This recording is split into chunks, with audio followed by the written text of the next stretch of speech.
नमस्ते। कौवे और सांप की कहानी हम सब ने बचपन में जरूर सुनी होगी, पर क्या ये सिर्फ बच्चों की कहानी है या फिर इसमें स्ट्रेटेजिक थिंकिंग यानी रणनीति बनाने की एक जबरदस्त मास्टर क्लास छुपी है।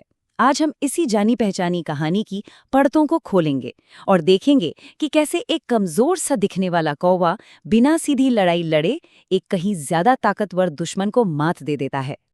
तो सवाल यही उठता है कि भाई एक कौवा एक सांप को आखिर हरा कैसे सकता है। ये दिमाग और ताकत की एक क्लासिक लड़ाई है, एक ऐसी चुनौती जिसका सामना हम सब कभी न कभी करते हैं जब हमारे पास ताकत कम और दुश्मन मजबूत होता है। चलिए देखते हैं। किसी भी अच्छी रणनीति को समझने से पहले ना उसकी जड़ को यानी कि समस्या को समझना बहुत जरूरी होता है। तो चलिए कहानी की शुरुआत में चलते हैं और देखते हैं कि कौवे के सामने असल में चैलेंज था क्या। तो देखिए, कहानी एक ऐसी जगह से शुरू होती है जहां एक कौवा और उसकी पत्नी पूरी तरह से फंस चुके हैं। उनका एक पेड़ पर घर है, लेकिन दिक्कत यह है कि उसी पेड़ के नीचे एक सांप भी रहता है और ये सांप हर बार उनके अंडे खा जाता है। ये सिर्फ एक दुखद घटना नहीं थी, ये एक तरह का स्ट्रेटेजिक डेडलॉक था। कौवा बेचारा न तो सीधे लड़ सकता था और न ही अपना घर छोड़कर भाग सकता था। तो ये जो लड़ाई थी ना, ये दो बिल्कुल अलग इच्छाओं का टकराव था।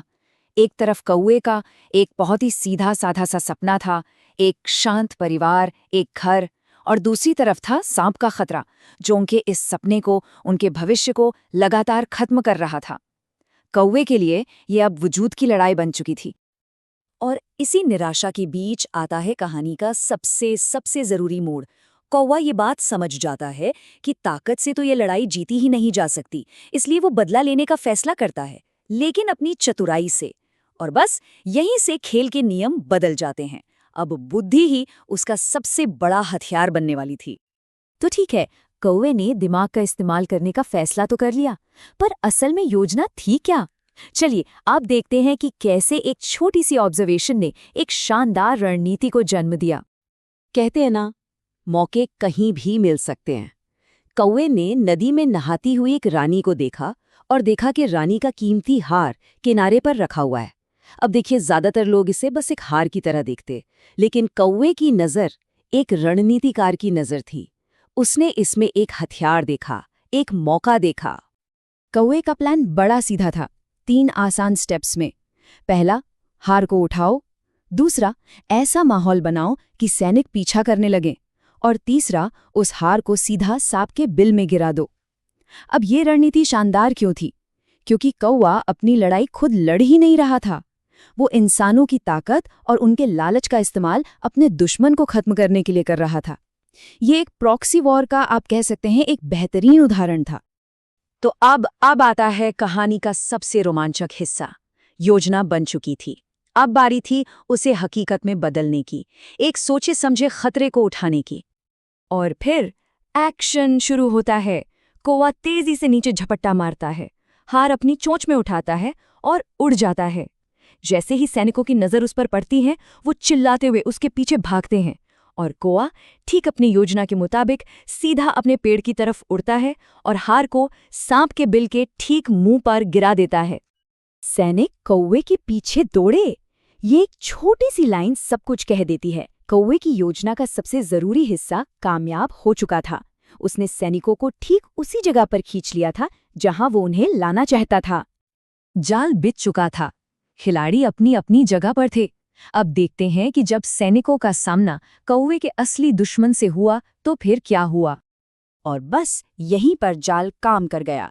सैनिक जो हार वापस पाने के लिए बेताब थे, उसे लेने के लिए आगे बढ़े, और जैसे ही वो हार के पास पहुंचे, उनकी नजर पड़ी सांप पर। हार के लालच ने उन्हें अनजाने में सीधे कौवे के असली दुश्मन के सामने लाकर खड़ा कर दिया था। और नतीजा ठीक वैसा ही हुआ जैसा कौवे ने सोचा था।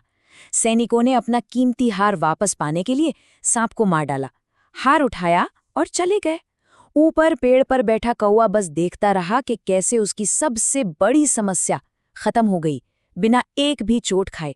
खतरा हमेशा हमेशा के लिए टल चुका था। तो एक कौवे ने सिर्फ अपनी बुद्धि के दम पर एक ताकतवर दुश्मन को हरा दिया। इस कमाल की कहानी से हमें आखिर सीख क्या मिलती है? देखिए, कहानी की सीधी सीख तो यही है कि बुद्धिमानी से हर समस्या का हल निकाला जा सकता है। लेकिन यहाँ बुद्धिमानी का मतलब सिर्फ चालाक होना नहीं है।